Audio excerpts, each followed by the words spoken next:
ಇನ್ನು 1 ಗಂಟೆ ಬಾಕಿ. ಇನ್ನು 1 ಗಂಟೆಯಲ್ಲಿ ಕೊನೆಯ ಹಂತದ ಮತದಾನ ಮುಗಿಯುತ್ತೆ. ಎಕ್ಸಿಟ್ ಪೋಲ್ನ ಸಂಖ್ಯೆಗಳು ಬರೋದಕ್ಕೆ ಶುರುವಾಗ್ತವೆ.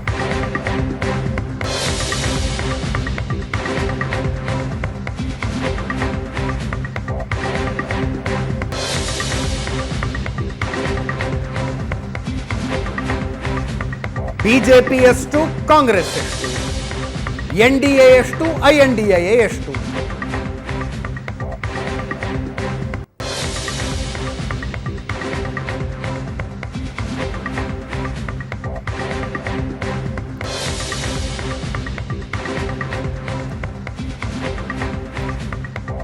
ಇನ್ನೊಂದು ಗಂಟೆಯಲ್ಲಿ ಸಂಖ್ಯೆಗಳು.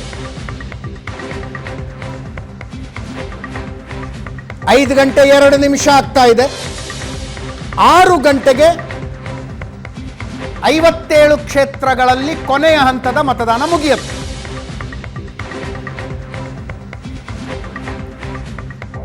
ಇನ್ನು 1 ಗಂಟೆ ಬಾಕಿ.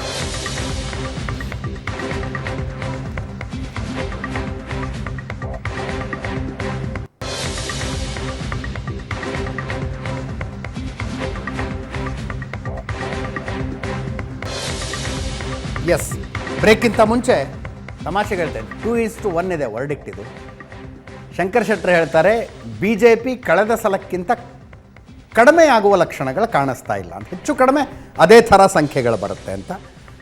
ಬದ್ರುದ್ದೀನ್ ಅವರು ಇಲ್ಲ, NDA ಮೈತ್ರಿಕೂಟ ಒಟ್ಟಾರೆಯಾಗಿ ಸಿಂಪಲ್ ಮೆಜಾರಿಟಿಗೆ ಬರಬಹುದು, ಹತ್ರ ಬರಬಹುದು, BJP ಏಕಾಂಗಿಯಾಗಿ ಅಧಿಕಾರಕ್ಕೆ ಬರೋದಕ್ಕಾಗೋದಿಲ್ಲ ಅಂತಾರೆ. ಬದ್ರುದ್ದೀನ್ ಅವರ ಒಪಿನಿಯನ್ನನ್ನು ರವೀಂದ್ರ ರೇಷ್ಮೆ ಅವರು ಎಂಡೋರ್ಸ್ ಮಾಡ್ತಾ ಇದ್ದಾರೆ. ನಾನು ತಮಾಷೆಗೆ ಹೇಳ್ತಾ ಇದ್ದೆ, ದೊಡ್ಡ ಪೀಠಕ್ಕೆ ಹೋಗ್ಬೇಕಿದು ಅಂತ.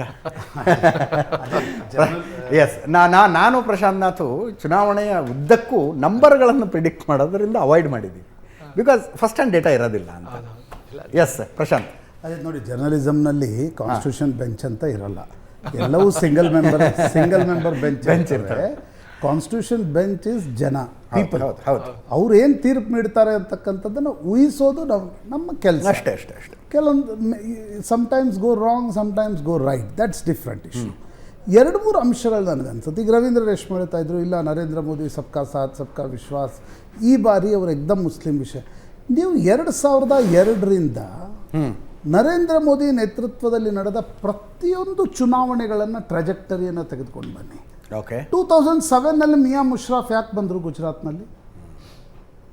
2012ನಲ್ಲೂ ಕೂಡ ಹಿಂದೂ ಮುಸ್ಲಿಂ ವಿಷಯವನ್ನು ಪ್ರಧಾನಮಂತ್ರಿಗಳು ಮಾತಾಡಲಿಲ್ಲ. ಇತ್ತೀಚೆಗೆ 2017ರಲ್ಲಿ ಉತ್ತರ ಪ್ರದೇಶದಲ್ಲಿ ಯೋಗಿ ಮತ್ತು ನರೇಂದ್ರ ಮೋದಿ ಅವರ under tone of election campaign ಏನಿತ್ತು, ಡಿಮಾನಿಟೈಸೇಷನ್ ಇರಲಿಲ್ಲ.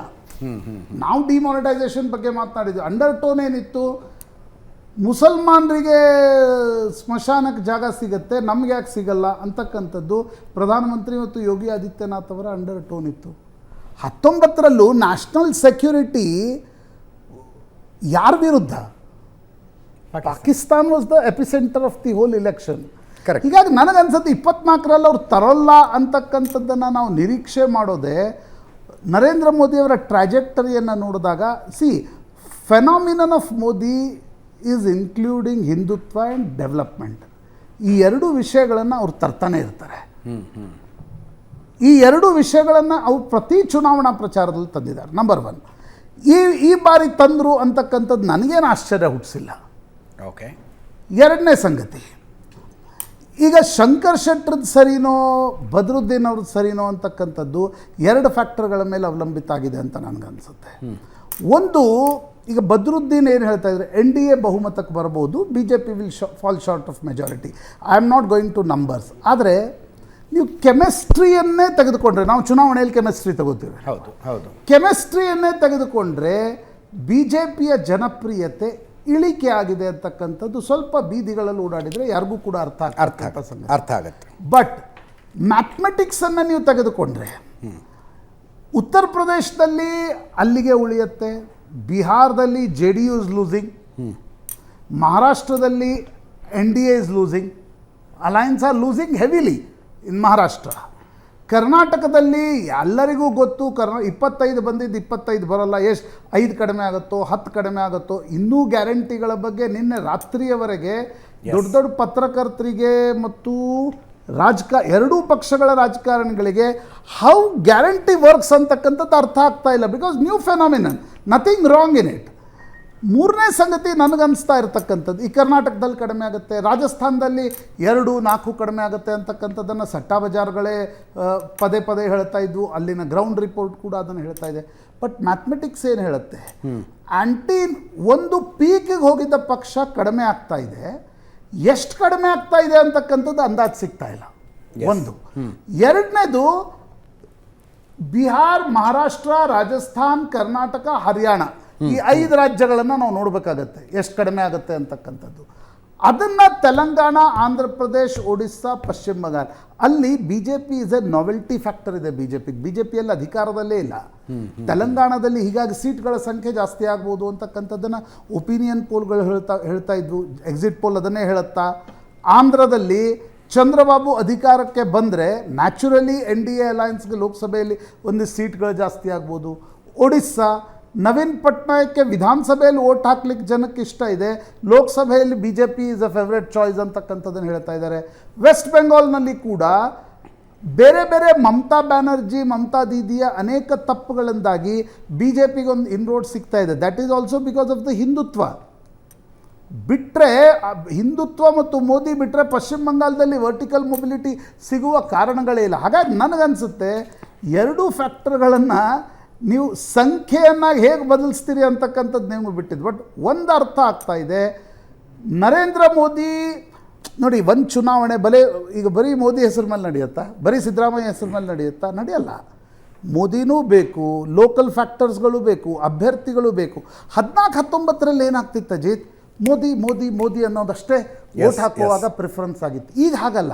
ಮೋದಿಯ ಜೊತೆಗೆ ಅಭ್ಯರ್ಥಿ 10 ವರ್ಷ ಏನು ಕೆಲಸ ಮಾಡಿದ್ದಾನೆ, ಆಕ್ಸೆಸಿಬಲ್ ಇದ್ದಾರೋ ಇಲ್ವೋ, ನಾವು ಹೋದಾಗ ಮಾತನಾಡಿಸಿದಾರೋ ಇಲ್ವೋ, ಹೌದು, ಇವೆಲ್ಲವೂ ಫ್ಯಾಕ್ಟರ್ಗಳು ಈಗ ವರ್ಕ್ ಆಗ್ತಾ ಇದೆ.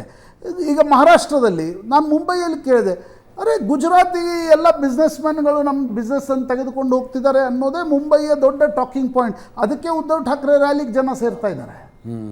ಅಂದರೆ 14-19ರಲ್ಲಿ Modi was a over arching.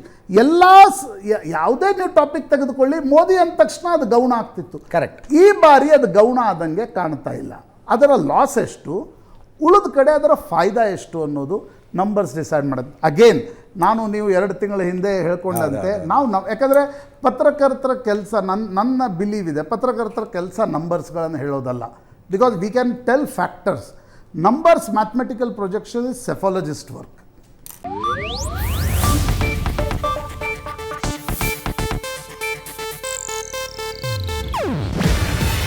ಇದು ಏಷ್ಯಾನೆಟ್ ನ್ಯೂಸ್ ನೆಟ್ವರ್ಕ್ ಪ್ರಸ್ತುತಿ. ನೀವು ನೋಡ್ತಿದ್ದೀರಾ ಏಷ್ಯಾನೆಟ್ ಸುವರ್ಣ ನ್ಯೂಸ್.